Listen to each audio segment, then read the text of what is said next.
कि स्टार्टिंग में आपको एक छोटी सी स्टोरी बताई गई है, पहले हम उसे पढ़ते हैं।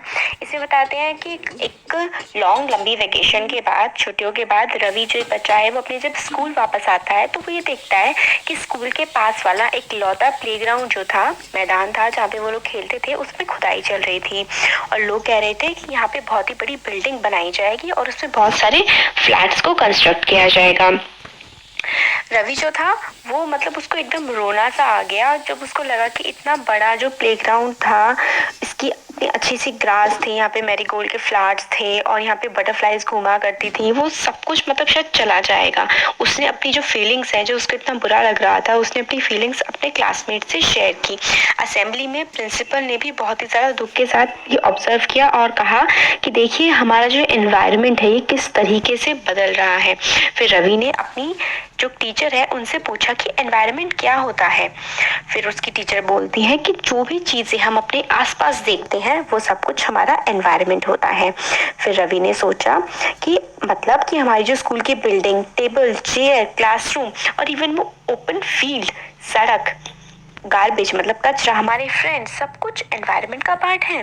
तो टीचर ने कहा हाँ, ये सब कुछ एनवायरनमेंट का पार्ट है, मगर वेट करो, कुछ सम ऑब्जेक्ट्स हैं जो नेचर क्रिएट करती है, मतलब जो प्रकृति ने बनाए हैं, नेचर ने बनाए हैं, जैसे कि माउंटेन्स, रिवर्स, ट्रीज और एनिमल्स, पहाड़, नदियाँ, पेड़ और जानवर। और कुछ जो एनवायरनमेंट की चीजें हैं वो मैन मेड है, इंसान ने बनाई है, जैसे कि सड़कें, कार्स, कपड़े और किताबें। फिर तो टीचर बोलती है, मतलब इस बुक में आगे बोला गया है कि हमें पेयर्स में वर्क करना है और एक लिस्ट बनानी है क्लासमेट के साथ मिलके कि कौन कौन सी चीज़ें ये देखनी है कि नेचर की बनाई हुई है, कौन कौन सी चीज़ें ह्यूमन मेड हैं।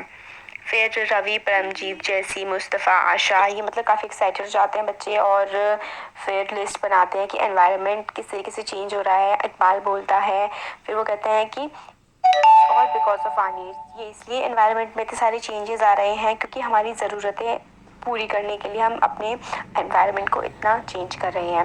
फिर इसमें ये साइड में जो ब्लू बॉक्स है इसमें दिया गया है, environment is our basic life support system, it provides the air we breathe, water we drink, food we eat and the land where we live. मतलब एनवायरनमेंट जो है वो हमें अपनी लाइफ की सारी ज़रूरतें पूरे करने के लिए जो भी चीज़ें चाहिए होती हैं हमें वो देता है। जैसे हवा देता है जिससे हम सांस लेते हैं, पानी देता है जो कि हम पीते हैं, खाना देता है जो हम खाते हैं, और लैंड ज़मीन देता है जिसके ऊपर हम रहते हैं। मगर जो ह्यूमंस हैं वो एनवायरनमेंट को इतना ज़्यादा चेंज करे जा रहे हैं। कार में से जो धुआं निकलता है उससे पोल्यूशन होता है, वाटर को जो हम पॉट में कलेक्ट करते हैं, फूड सर्व करते हैं वेसल्स में, फैक्ट्रीज से, इन हर चीज़ से ना इंसान मतलब किसी ना किसी वे में एनवायरनमेंट में पोल्यूशन फैला रहा है। ह्यूमन बींग्स ने कार्स, मिल्स, फैक्ट्रीज, ये सारी की सारी चीज़ें बनाई हैं, एनवायरनमेंट को बहुत ज़्यादा मॉडिफाई कर दिया है, बदल दिया है। फिर कंपोनेंट्स ऑफ एनवायरनमेंट हमें आगे बताते हैं। पिक्चर बहुत अच्छी है, एग्जाम्स में आप बना सकते हैं, एक्स्ट्रा बेनिफिट मिलता है। स्पेशली यूपीएससी के एग्जाम में अगर ये इस टाइप की पिक्चर बनाएंगे जैसे कि कंपोनेंट ऑफ एनवायरनमेंट, फिर ऐसे एरो लगा के नेचुरल, ह्यूमन मेड, फिर नेचुरल में क्या क्या आते हैं, air, water, land, living things, है ना। एयर क्या होता है, एयर कहाँ पर होता है, एटमॉस्फेयर, हम नेक्स्ट चैप्टर में पढ़ेंगे। एयर एटमॉस्फेयर, वाटर हाइड्रोस्फेयर, है ना, लैंड लिथोस्फेयर और लिविंग थिंग्स बायोस्फेयर। बायोस्फेयर जो है ना ये एक नैरो जोन है जिसमें लाइफ एग्जिस्ट कर सकती है, और नैरो जोन किसका है, एयर, वाटर और लैंड। अब ऐसे करके देखिए, इसमें हम स्केच वो ले लेते हैं ब्रशिक, जैसे ये है ऐसा, अगर मान लीजिए ये एटमॉस्फेयर है, ठीक है, ये लिथोस्फेयर है ना, और ये वाला हाइड्रोस्फेयर है। तो जहाँ पे तीनों चीजें मिल रही है ना, ये वाला जो पार्ट, इस वाले पार्ट में लाइफ एग्जिस्ट कर सकती है और इस पार्ट को हम बोलते हैं बायोस्फेयर, ठीक है। फिर कंपोनेंट्स ऑफ एनवायरनमेंट, नेचुरल हमने देख लिए। अब ह्यूमन मेड, ह्यूमन मेड में तो बहुत सारी चीजें आती हैं। जिस चेयर या बेड पे बैठ के आप अब इस लेक्चर को सुन रहे हैं वो एक ह्यूमन मेड एनवायरनमेंट का पार्ट है। पार्क्स जिसमें आप खेलने जाते हैं, बस से आप ट्रेवल करते होंगे, स्कूल जाते होंगे, बिल्डिंग्स जिस घर में आप रह रहे हैं, इंडस्ट्रीज, बहुत सारी चीजें जो आसपास आपके रूम में आप नजर डालेंगे तो मोस्टली सारी चीजें आपको ह्यूमन मेड ही मिलेंगी। फिर ह्यूमन मेड में दिखाते हैं और क्या क्या आता है, इंडिविजुअल्स आते हैं, ह्यूमंस भी क्या आता है, सॉरी ह्यूमन मेड, तो ये सब आ गया कंपोनेंट ऑफ एनवायरनमेंट में, नेचुरल, ह्यूमन और ह्यूमन मेड है ना। ह्यूमंस में इंडिविजुअल, आप, आपकी फैमिलीज, कई सारी फैमिलीज मिलके एक कम्युनिटी बनाती हैं। फिर आप किस धर्म को फॉलो करते हैं वो, फिर आप किस तरीके की एजुकेशन ले रहे हैं, कैसी इकोनॉमी है किसी देश की, कितना पैसे वाला कोई देश है, कितना गरीब है, पॉलिटिकल सिचुएशन कैसी है, जैसे कि आपने पढ़ा होगा डेमोक्रेसी के बारे में, एक कम्युनिज्म होता है, किस टाइप का पॉलिटिकल सिचुएशन है किस कंट्री का, वो सब कुछ कंपोनेंट ऑफ एनवायरनमेंट जो है वो ह्यूमन के कंपोनेंट पे आता है। अब आगे देखते हैं कि बायोटेक, इसमें भी बॉक्सेस में दिए हुए, जो बॉक्सेस में चीजें होती है ना बड़ी इंपॉर्टेंट होती है, इनको बड़े अच्छे से पढ़ना चाहिए। बायोटेक क्या होती है, जो भी नेचुरल चीजें हैं जैसे कि प्लांट्स, एनिमल्स, जिसमें भी लाइफ होती है ना वो बायोटिक होता है। ए बायोटिक कौन से कंपोनेंट्स होते हैं जिसमें लाइफ नहीं होती है, वो मैन मेड भी हो सकती है और ह्यूमन मेड भी हो सकती है। जैसे कि लैंड हो गया, ए बायोटिक कंपोनेंट है, वाटर हो गया, एयर हो गई, ये सारे के सारे ए बायोटिक कंपोनेंट्स हैं। ये अब इसमें हमें ये बोलते हैं कि एक एनवायरनमेंट की डेफिनेशन बताते हैं कि क्या है, people, place, things, nature that surround any living organism is called environment. आप लिविंग ऑर्गेनिज्म है, आपको जितनी भी चीजों ने सराउंड किया हुआ है ना वो आपका एनवायरनमेंट है। ये क्या है, ये कॉम्बिनेशन है नेचुरल और ह्यूमन मेड फिनोमिना का। तो एनवायरनमेंट क्या है, जो आपके आसपास चीजें हैं, एक ह्यूमन लिविंग बीइंग के आसपास जो भी चीजें होती हैं वो एक एनवायरनमेंट होता है। और एनवायरनमेंट किसका कॉम्बिनेशन होता है, जो भी नेचुरल चीजें हैं और जो भी ह्यूमन मेड चीजें हैं उसका जो कॉम्बिनेशन होता है उसको हम एनवायरनमेंट। और हमने बायोटिक के बारे में तो इसमें पढ़ ही लिया है।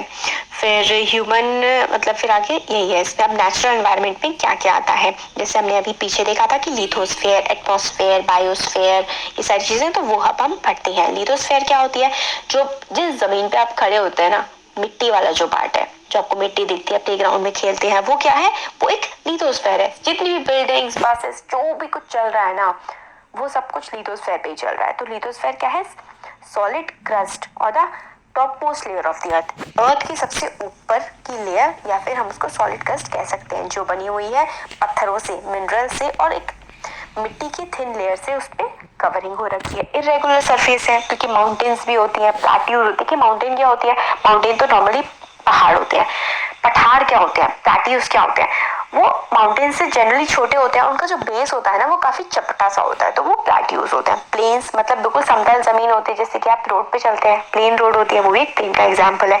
वैलीज मतलब घाटियां, माउंटेन्स पे से एक तरफ पहाड़ है दूसरी तरफ लोग रह रहे हैं, तो यहाँ पे लोग रह रहे हैं वो होती है वैलीज। तो ये सारी की सारी चीजें लिथोस्फेयर का पार्ट होती है। Lithosphere are found over the continents and also landforms are found over the continents and also on the ocean floors. Landforms जो है वो continents पे भी मिलते हैं और oceans floor पे भी मिलते हैं। लिथोस्फेयर एक ऐसा डोमेन है जो प्रोवाइड करता है हमें फॉरेस्ट, हमें देता है ग्रासलैंड्स, देता है घास होती है जहाँ पे पक्षी जो है ना, बफेलोज, काउज वगैरह, ये लोग चरते हैं, ग्रेजिंग करते हैं, ह्यूमन एग्रीकल्चर करते हैं और अपनी सेटलमेंट्स बनाते हैं।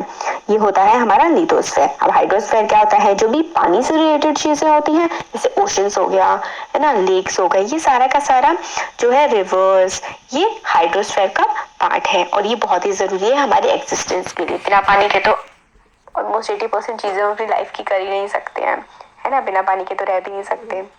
तो जितनी भी पानी वाली चीजें हैं वो कॉन्स्टिट्यूट करती हैं हाइड्रोस्फेयर। एटमॉस्फेयर क्या है, एक थिन लेयर है एयर की जो पूरी हमारी अर्थ को सराउंड किए हुए है। हम जो सांस लेते हैं, हवा है ना, ऑक्सीजन, ये सारा का सारा जो पार्ट है ये एटमॉस्फेयर का पार्ट है। और जो ग्रेविटेशनल फोर्स है अर्थ की, वो एटमॉस्फेयर को होल्ड करके रखती है अर्थ के पास और ये हमें प्रोटेक्ट करती है हार्मफुल रेज से जो सन से आ रही है, और सन की बहुत तेज जो हीट आती है ना, गर्मी आती है, उससे भी हमको प्रोटेक्ट करती है। नंबर ऑफ गैसेस होती हैं, डस्ट होती है और वाटर वेपर होती है एटमॉस्फेयर में। तो एटमॉस्फेयर के कॉन्स्टिट्यूएंट्स क्या क्या है, मतलब एटमॉस्फेयर किस किस चीजों से बना हुआ है, बहुत सारी गैसेस हैं जैसे कि oxygen, carbon dioxide, nitrogen, argon वगैरह, डस्ट प्लस वाटर वेपर, इन सब चीजों से मिलके एटमॉस्फेयर हमारा बना हुआ है। एटमॉस्फेयर में जो चेंजेस आते हैं उनसे क्या होता है, वेदर और क्लाइमेट बनता है, जैसे कि कभी गर्मी होती है, फिर गर्मियों के बाद ठंडी आ जाती हैं, तो ये एटमॉस्फेयर में चेंजेस आ गए हैं ना, इन्हीं की वजह से होता है वेदर और क्लाइमेटिक चेंजेस। अब बायोस्फीयर क्या होता है? प्लांट और एनिमल किंगडम जब साथ में रहते हैं, जो एक लिविंग वर्ल्ड बनाते हैं, वो नैरो जोन जो है जिसमें एयर, वाटर, ठीक है, और एटमॉस्फेयर, ये एयर, वाटर और लैंड, ये तीनों की तीनों चीजें इंटरेक्ट करती है, जैसे हमने पहले बना के दिखाया था, वो वाला जो पार्ट होता है वो होता है बायोस्फीयर। अब इकोसिस्टम क्या होता है? इकोसिस्टम होता है एक इंटरेक्शन जो लिविंग ऑर्गेनिजम्स का अपने एबायोटिक कंपोनेंट से और बायोटिक कंपोनेंट से जो इंटरेक्शन होता है ना, उसको हम इकोसिस्टम बोलते हैं। देखिए इसकी डेफिनेशन है, it is a system form by the interaction of all living organisms with each other and with physical and chemical factors of environment in which they live, all linked by transfer of energy and material.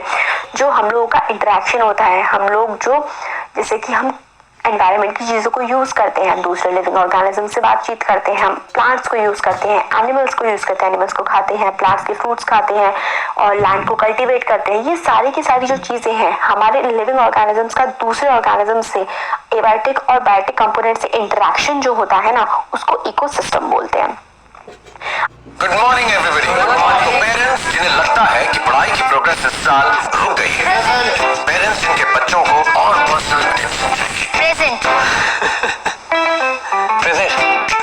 Parents जिन्हें अपने area में अच्छी tuition नहीं मिल रही, तो आपको चाहिए ऐसी क्लासेस जो है किसी भी ट्यूशन से क्लास हमारे। Introducing Byju's classes.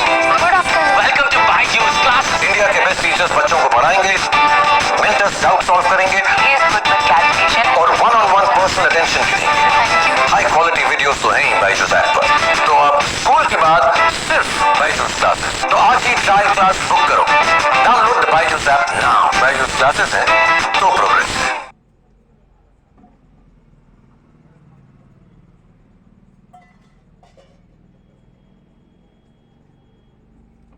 तो बच्चों, क्लास 11 के एग्जाम्स खत्म।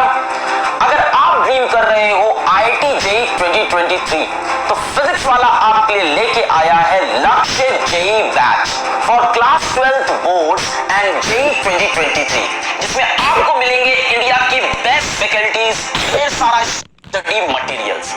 इकोसिस्टम बोलते हैं। अब इकोसिस्टम